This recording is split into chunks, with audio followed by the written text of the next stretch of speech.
In the name of Allah Almighty. Dear students, अभी जो इससे पहले मैंने आपको टॉपिक पढ़ाया था वो जो क्या था, अभी हम पढ़े थे स्टैक्योमेट्री। अभी मैं इसके आपको दो जो हैं वो प्रॉब्लम करवाऊंगा, न्यूमेरिक एग्जांपल करवाऊंगा इसके साथ साथ। अभी उसके पहले बात उसके एमसीक्यू की तरफ आता हूँ, थोड़ा सा एमसीक्यू इसकी तरफ आते हैं। नंबर 1 पे आप देखें, एक्सरसाइज का एमसीक्यू का क्वेश्चन नंबर है 5। कहता क्या है, 27 gram of L, 27 gram of L will react completely with how much mass of O2 to produce Al2O3। अच्छा, अब आपको ये गिवन है, प्रोडक्ट आपकी कौन सी बन रही है, Al2O3। अब जहरी बात है, जब ये चीज बन रही है तो सबसे पहला काम आपने क्या करना है, इक्वेशन लिखनी है और उस इक्वेशन को बैलेंस करना है। रिएक्टेंट क्या है, Al है प्लस O2। जब इसको मैंने रिएक्ट करवाया तो बन गया Al2O3। अब आपको इसको बैलेंस करना है, सबसे पहला काम है इसको क्या करना है, बैलेंस करना है। बैलेंस करने के लिए आप क्या करेंगे बताएंगे। इसके पास है 3, अगर मैं यहाँ पे 3 पुट करता हूँ क्या बन गया 6। इसको अगर मैं यहाँ पे 2 पुट कर दूं 6 पूरे हो गया। अब एल्यूमिनियम के यहाँ पे नंबर ऑफ एटम्स कितने हैं, 4, और ये क्या हो गया 4। ये इक्वेशन आपकी क्या होगी, बैलेंस होगी। अब आपको गिवन किया है, जहरी बात है आपने अभी पढ़ा था स्टैक्योमेट्री के रिलेशनशिप में मास मास रिलेशनशिप। अगर एक सब्सटेंस का मास आपको गिवन हो तो आप अदर सब्सटेंस का मास क्या कर सकते हैं, फाइंड आउट कर सकते हैं। उसके लिए मुझे मास क्या गिवन है, एल्यूमिनियम का गिवन है, ठीक है।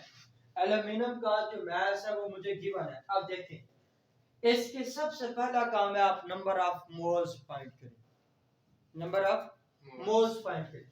तो ये नंबर ऑफ मोल्स का फार्मूला क्या होता है, मास ओवर मोलर मास। मास कितना 27, और एल्यूमिनियम का मोलर मास कितना होता है जी। ये मैंने आप लोगों को कहा था ना कि आप कम से कम जो स्टार्ट वाले आते हैं उनके 20 जो आपके पीरियोडिक टेबल के अंदर 20 एलिमेंट्स आ रहे हैं, इनकी कम से कम आप लोग याद कर लें, उससे ताकि आपको समझने में क्या रहेगी, आसानी रहेगी। 26 है सर जी, 27 है। इस एल्यूमिनियम का जो आपका एटॉमिक मास जिसको मोलर मास कह रहे हैं वो भी क्या है 27 है। तो क्या बनेगा 1 मोल। क्लियर है। अब आते हैं इस एल्यूमिनियम को मैं कंपेयर करूंगा किसके साथ, ऑक्सीजन के साथ, कंपैरिजन एल्यूमिनियम। अब क्योंकि उसने आपको किस चीज का मास पूछा है, वो पूछ क्या रहा है आपसे, mass of the O2। Aluminium के जरा आप देखें, जब आप देखें इक्वेशन बैलेंस है, इक्वेशन बैलेंस है, देखें जब इसके 4 मोल हैं तो इसके कितने मोल हैं 3।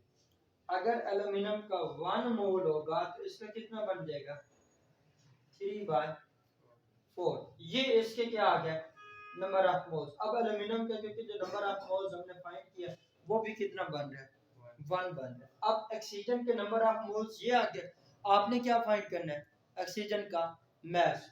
तो जहरी बात है ये क्या लिखेंगे, मास ओवर मोलर मास। तो ये आपके पास नंबर ऑफ मोल्स की जगह पे मैं क्या पुट करूंगा 3/4, और मोलर मास कितना होता है ऑक्सीजन का, गैस है O2 का कितना होता है 32। तो ये 4 1 ठीक है, और ये कितना बन गया 24, ये ग्राम। अब आपका ऑक्सीजन का मास कितना आ गया 24 ग्राम। इट्स मीन दैट अगर आपके पास 27 ग्राम ऑफ एल्यूमिनियम है और आपने ये प्रोडक्ट लेनी है तो आपको ऑक्सीजन का कितना मास रिक्वायर्ड होगा 24 ग्राम रिक्वायर्ड होगा। ये हमने। इसी तरह नेक्स्ट क्वेश्चन है, number of moles of CO2 which contain 8 gram of oxygen, which contain 8 gram of oxygen। तो देखें CO2 C plus O2 क्या बन गया CO2। अब आपको वो number of moles of CO2 को पूछ रहा है, यानी आपने number of moles of CO2 को डिटरमिन करना है। ज़ाहिर बात है यहाँ पे उसने गिवन मास किसका दिया है, 8 ग्राम। 8 किस चीज का दे रहा है, ऑक्सीजन का। अब इसके नंबर ऑफ मोल्स फाइंड करें। नंबर ऑफ मोल्स क्या होता है, मास ओवर मोलर मास। इसका कितना होगा, 32। और ये हमारे पास आंसर क्या आ जाएगा, ये 1/4। और ये किस चीज की इक्वल आता है, 0.5, यही बनेगा। अब आपके पास इसकी, अब इसके कंपैरिजन में है, जब इसका नंबर ऑफ मोल 1 है तो इसके भी नंबर ऑफ मोल क्या है। अब आप कंपैरिजन कर लें, CO2 जब इसका नंबर ऑफ मोल 1 है, बैलेंस केमिकल इक्वेशन में देखें तो इसका भी नंबर ऑफ मोल्स कितने हैं, जब ऑक्सीजन के नंबर ऑफ मोल्स बने 0.5, इसका मतलब है कार्बन डाइऑक्साइड के भी नंबर ऑफ मोल्स कितने बनेंगे, 0.5।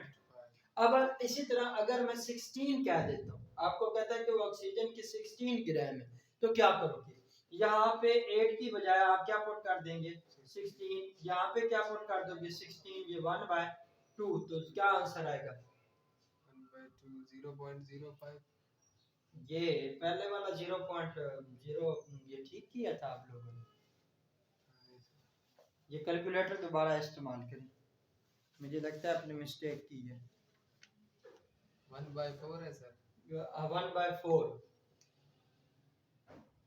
0.25। 0.25 जब आपका 1/4 था, तो अब आपका आंसर थोड़ा सा चेंज करना है, 0.25, तो ये भी क्या बन जाएगा, 25। जब कितने 8 ग्राम है किस चीज के, ऑक्सीजन की। अब मैंने 16 ग्राम ले लिया, अब क्या बनेगा, अब जब 16 ग्राम होगा तो अब 1/2, अब 0 पॉइंट क्या बन जाएगा, 5। तो ये आप, अब आपका आंसर जो है वो चेंज हो जाएगा। आप क्या लिखेंगे, 0.5, और ये भी क्या लिखेंगे, 0.5। तो अब आपको पता चल गया कि अगर एक चीज का मास गिवन हो तो आप दूसरे सब्सटेंस का नंबर ऑफ मोल्स को कैलकुलेट कर सकते हैं। ये 2 MCQ थे हमारी एक्सरसाइज के, जो किसके अकॉर्डिंग थे, स्टैकियोमेट्री के। अब इसी तरह हमारे पास एग्जांपल है 11, उसको करते हैं। एग्जांपल 11, क्वेश्चन पढ़ें। सबसे पहला काम गिवन किया, एग्जांपल 11 कहता है कि calculate the number of grams of K2SO4 when given क्या है, मास ऑफ KOH कितना है, 14 ग्राम। रिएक्ट किसके साथ कर रहा है, excess of H2SO4। Calculate the number of molecules of water. दो बातें, सबसे पहली बात, ये आपका एक रिएक्टेंट है, ये किसके साथ रिएक्ट कर रहा है, H2SO4, लेकिन इसको हमने लिया किया है एक्सेस में। जब हम किसी सब्सटेंस को एक्सेस में लेते हैं तो उसको जो रेट ऑफ रिएक्शन होता है वो एक्सेस रिएक्टेंट पे डिपेंड नहीं करता, जो फिर उनमें माइनर क्वांटिटी का होता है उस पे डिपेंड करता है। क्या बनेगा, K2SO4 प्लस H2O। आपको पता है ये आपका बेस है और ये क्या है, एसिड है। एसिड और बेस रिएक्ट करके साल्ट बनाते हैं और क्या बनाते हैं, वाटर। इस रिएक्शन को हम क्या कहते हैं, न्यूट्रलाइजेशन रिएक्शन। अब जब भी इस तरह का रिएक्शन आए तो आपने करना क्या होता है, इस इक्वेशन को बैलेंस करना होता है। इसके साथ 2 लिखें तो ये K2SO4, और इसी तरह अगर यहाँ पे भी 2 पुट कर देते हैं तो आपके हाइड्रोजन एटम जो है वो इक्वलाइज होगी। अब आपके पास उसने गिवन क्या दिया था, KOH का मास। सबसे पहली बात आप इसके नंबर ऑफ मोल्स फाइंड करें, तो number of moles of KOH ये किस चीज इक्वल बनेगा, मास ओवर मास कितना है इसका, 14 ग्राम। मोलर मास कितना है आपको पता है, 39 प्लस 16 प्लस 1। तो आपके पास जो आंसर आता है इसके नंबर ऑफ मोल्स का, जब हम इसको कैलकुलेट करते हैं तो वो आता है 0.25 मोल्स। अब आप इसकी बजाय अब आएंगे क्वेश्चन की तरफ। वो आपसे पूछ क्या रहा है, डिमांड किया उसकी, वो कह रहा है कि mass of the number of the grams of K2SO4। किसके? K2SO4 का आपने मास फाइंड करना है। मास फाइंड करने के लिए जारी बात है, इसके पहले मुझे क्या फाइंड करने होंगे? Number of moles. तो उसको इसके साथ क्या करूंगा? कंपेयर करूंगा। तो KOH को जब कंपेयर करूंगा K2SO4 के साथ, अब देखें जब इसका 2 मोल है तो इसका कितने मोल बन रहे हैं? 1 फ्रॉम बैलेंस केमिकल इक्वेशन से। और अगर इसके पास 1 मोल तो इसका क्या बनेगा? 1/2। अब इसके ओरिजिनल है कितने? 0.25। इसके कितने बन जाएंगे? Multiply by 0.25। तो आपका आंसर क्या आता है इसमें? 0.125। ये नंबर ऑफ मोल्स किसके आ गए? K2SO4 के। अब आपने इसका क्या फाइंड करना है? मास। तो जहरी बात है, क्या फार्मूला लगाएंगे? मास over molar mass. Molar mass आपने इसके वो ऐप कर लेंगे। कैसे? 39 प्लस सल्फर का कितना? 32।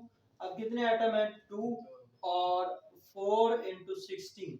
जब इनको हम ऐड करेंगे तो इसका मोलर मास हमारे पास कितना रिजल्ट आएगा? 174 ग्राम पर मोल। अब ये भी चीज आ गई, मोल भी आ गया, तो मास को कैलकुलेट करना हमारे लिए मुश्किल हुआ या आसान? क्या करेंगे? सिंपल बात है। तो मैंने मास फाइंड करना, ये क्या होगा? नंबर ऑफ मोल 0.125 और ये क्या बन जाएगा? 1724। तो हमारे पास जो रिजल्ट आएगा उसको किस में लिखेंगे? 21.75 ग्राम। किस चीज के? Of K2SO4। अब ये एक हमारे पास रिजल्ट आ गया। इसी तरह वो कहता है नंबर ऑफ मॉलिक्यूल्स ऑफ किस चीज के? वाटर के। अब उसके लिए भी पहले मुझे क्या करना है? वाटर के मोल्स फाइंड करने हैं।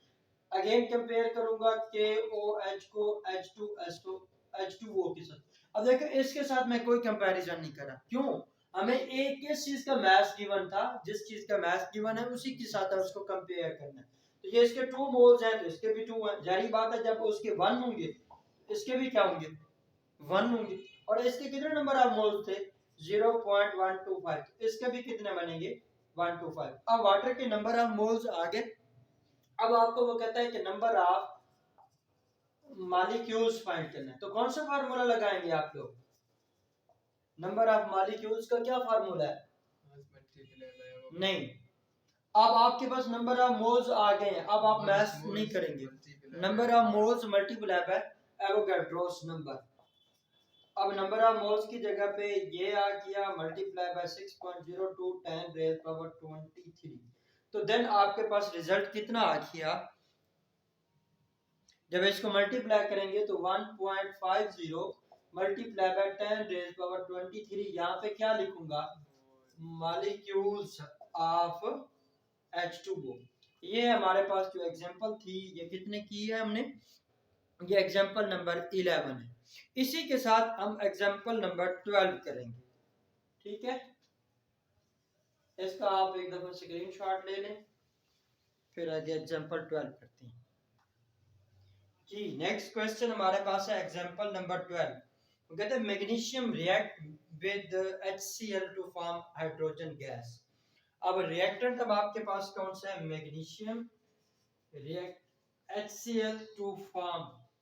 अब देखें ये मेटल जब भी किसी एसिड के साथ रिएक्ट करती है तो क्या चीज बनाती है प्रोडक्ट में? मेटल का salt MgCl2 plus hydrogen gas ये इवॉल्व होगी। अब इक्वेशन को बैलेंस करने के लिए अगर मैं यहाँ पे 2 लिख देता हूँ तो इक्वेशन आपकी क्या होगी? बैलेंस होगी। अब यहाँ पे उसने गिवन क्या दिया है कि जो मास दिया है वो हाइड्रोजन का दे दिया है। मास ऑफ हाइड्रोजन वो कितना? 12.1 ग्राम। अब यहाँ पे इस क्वेश्चन में वो हमें प्रोडक्ट का मास दे रहा है। तो हमने स्टोइकियोमेट्री की रिलेशनशिप में यही तो पढ़ा है कि अगर हमें रिएक्टेंट या प्रोडक्ट किसी साइड पे भी अगर हमें मास गिवन हो तो हम अदर सब्सटेंस के मास या मोल को क्या फाइंड कर सकते हैं। अच्छा, इसी तरह वो कहता है कि आपने वॉल्यूम फाइंड करना है। अब पूछ क्या रहा है? Volume of HCl। ये आपको वो पूछा जा रहा है जबकि उसने गिवन क्या दिया है, डेंसिटी। डेंसिटी ऑफ HCl क्या क्या है, वो है 1.14 ग्राम क्यूबिक पर क्यूबिक सेंटीमीटर। अब देखें, सबसे पहला काम हमने क्या करना है इसके इसमें, जब ये हमारे पास है तो हम इसके मोल्स फाइंड करेंगे। अच्छा, मोल्स फाइंड करने के लिए मैं क्या लिखूंगा, मैस ओवर, अब मैस कितना गिवन है 12.1 और हाइड्रोजन गैस का मोलर मास कितना बनेगा 2.106 और हमारा रिजल्ट ऑलमोस्ट कितना बन रहा है 6 मोल्स बन रहा है। क्लियर हो गया पॉइंट।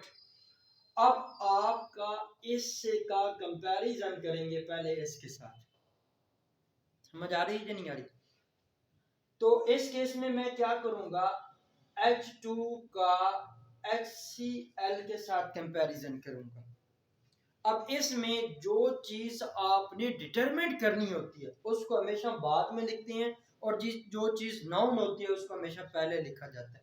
जब इसको इक्वेशन बैलेंस है, जब इसके पास नंबर ऑफ मोल्स 1 है तो इसके पास नंबर ऑफ मोल्स कितने हैं 2। अब जहरी बात है जब इक्वेशन के अंदर इसके पास 2 है, अब इसके number of moles hydrogen gas की कितने आ रही है तो इसके नंबर ऑफ मोल्स कितने बनेंगे, तो आपके पास रिजल्ट कितना आएगा 12 मोल्स किस चीज के HCl के।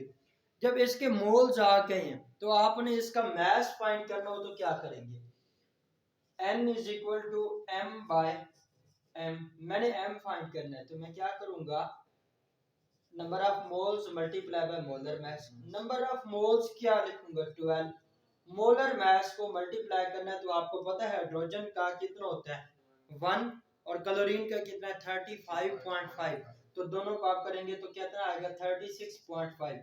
इसका जरा आंसर निकालें कैलकुलेटर से तो वो आपका क्या रिजल्ट आ रहा है 438 ग्राम। ये किस चीज का मास आ गया है HCl का मास आ गया।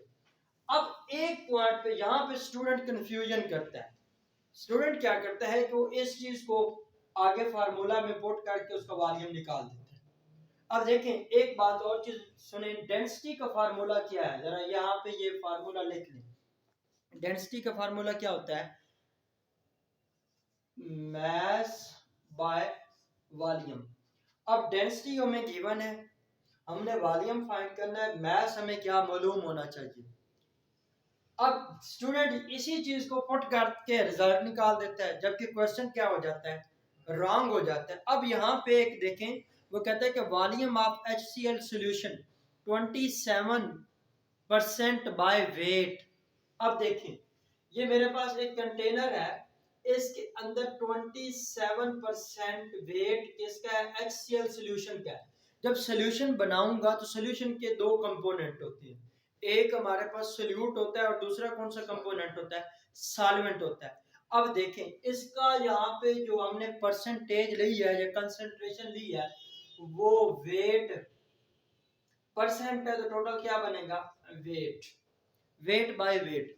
टोटल ये जो हमेशा आता है, ये टोटल किसका होता है सॉल्यूशन का, ये किसको रिप्रेजेंट कर रहा है सॉल्यूशन का, ये ऊपर वाला किसको रिप्रेजेंट कर रहा है सॉल्यूट का। अब अगर टोटल जो हमारे पास परसेंट है यानी सॉल्यूशन का टोटल वेट जो बन रहा है वो 100 ग्राम बन रहा है, तो इसका मतलब क्या है कि उसमें सॉल्यूट यानी HCl कितना है 27 ग्राम।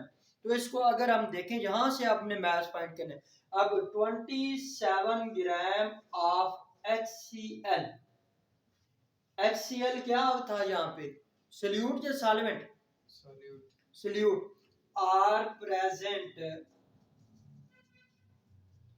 in HCl solution। जब तो यहाँ पे सॉल्यूशन की टोटल मिकदार मैंने कितनी ली है परसेंट 100, अगर 1 ग्राम हो तो फिर क्या बन जाएगा 27। अब हमें हकीकत में जो इसका मास मालूम किया वो कितना है 438, अगर 438 ग्राम हूं तो उस वक्त फिर हमारे पास सॉल्यूशन का वेट कितना बनेगा हमने वो कैलकुलेट करना है 438 ग्राम के केस में। तो ये आपके पास 27 मल्टीप्लाई बाय 4 38। तो आपके पास रिजल्ट कितना आता है, जो इसका आंसर आता है कैलकुलेटर से आप करेंगे तो वो कितना बनता है 1622.2। ये क्या आ जाएगा, ग्राम आ जाएगा। ये हमारे पास क्या आ गया। अब देखें ये जो आपका आ रहा है ना वॉल्यूम ऑफ द HCl, वो किसका मेजर कर रहा है, volume of the HCl solution की बात कर रहे हैं। और यहाँ पे हमने मैथ अकेला किस चीज का मेजर किया, HCl का। अब मैंने उसके लिए वॉल्यूम जब मेजर करना है तो मुझे पहले सॉल्यूशन का मैथ फाइंड करना चाहिए था, तो वो मैंने आपको फाइंड करके बता दिया। अब देखें अगेन डेंसिटी का फार्मूला है, तो डेंसिटी का फार्मूला क्या होता है, मास बाय वॉल्यूम। आपने क्या फाइंड करना है, तो वॉल्यूम किस चीज के इक्वल हो जाएगा, मास बाय डेंसिटी। मास कितना आया आपके पास 1622.2 और डेंसिटी हमें क्वेश्चन में क्या थी, गिवन थी 1.14 ग्राम तो पर क्यूबिक सेंटीमीटर। और ये ग्राम ग्राम से ग्राम कैंसिल, जो ऊपर जाएगा तो आपके पास जो रिजल्ट आता है कैलकुलेटर से आप सॉल्व करें और मुझे बताएं। 1423 ये क्या बन जाएगा, cubic centimetre. This is the answer. अब देखें यहाँ पे वही बात आ गई कि हमें गिवन क्या था, एक सब्सटेंस का मास गिवन था, उसी से हमने मास भी नंबर ऑफ मोल्स भी कैलकुलेट किए, उसी से हमने मास भी कैलकुलेट किया और उसी से हमने क्या किया, वॉल्यूम भी कैलकुलेट किया। और ये दोनों एग्जांपल्स, एग्जांपल नंबर 11 और एग्जांपल नंबर 12 बोर्ड के पेपर में बड़ी क्वेश्चन, ये जो दोनों इंपॉर्टेंट है। और इसके साथ दो मैंने आपको एमसीक्यू करवाए। स्टैक्योमेट्री आज का जो हमारा टॉपिक था वो मैंने आपको थ्योरेटिकल भी पढ़ा दिया और उसके रिलेटेड न्यूमेरिकल भी आपको सॉल्व करवा दिए। आज तक के लिए इतना ही। वमा अलैना इल्लल बलागुल मुबीन।